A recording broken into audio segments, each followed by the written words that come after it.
दोस्तों, हम सब लोग तो जानते हैं कि गांव की शादी किस तरह से होता है। तो आज हम गांव की शादी की परंपरा और विधि विधान इस वीडियो में बताएंगे। देखिए, गांव में शादी के लिए सबसे पहले लड़की लड़का को पसंद किया जाता है 10 लोग 5 लोग के मौजूदगी में। फिर पसंद होते हैं, उसके बाद प्रक्रिया आगे चलते हैं। उसके बाद डेट लिया जाता है, हर चीज़ होता है। तब कार्ड छपने की बारी आती है। तो कार्ड छपाया जाता है और लड़की लड़का का नाम दिया जाता है और डेट दिया जाता है। और फिर जितने रिश्तेदार होते हैं सभी में कार्ड बांटा जाता है। और गांव की परंपरा अलग ही होती है। गांव में घर घर जाके न्योता देना पड़ता है, सब जाना न्योता कि आप सभी लोग आएंगे खाने के लिए। इस तरह से हमारे गांव में परंपरा चलते हैं। तो चलिए और हम आगे बताते हैं और आपको विस्तार से बताते हैं। इसके बाद गांव में शादी से 7 दिन पहले विवाह गीत बजाया जाता है और बहुत खुशी होती है। जब विवाह गीत गांव में बजता है तो बहुत हम सब लोग को सुकून मिलता है।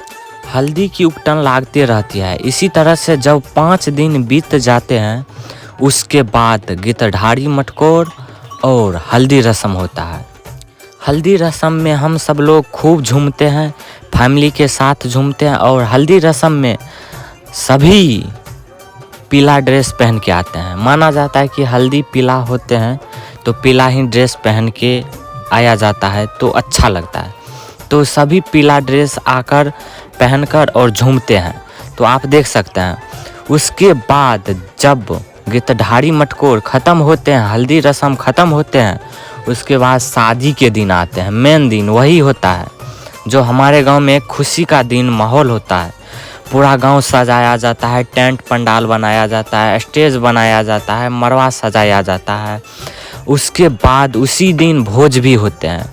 गिरधारी दिन भी भोज होते हैं, लेकिन शादी के दिन भी बहुत लोग भोज करते हैं। तो भोज से 1 दिन पहले या 2 दिन 4 दिन पहले गांव में बैठक करते हैं। बूढ़ बुजुर्ग सभी आते हैं और बैठकर सभी चीज़ बताते हैं कि ऐसे ऐसे करना है। जब शाम होने लगते हैं, सूरज ढलने लगते हैं,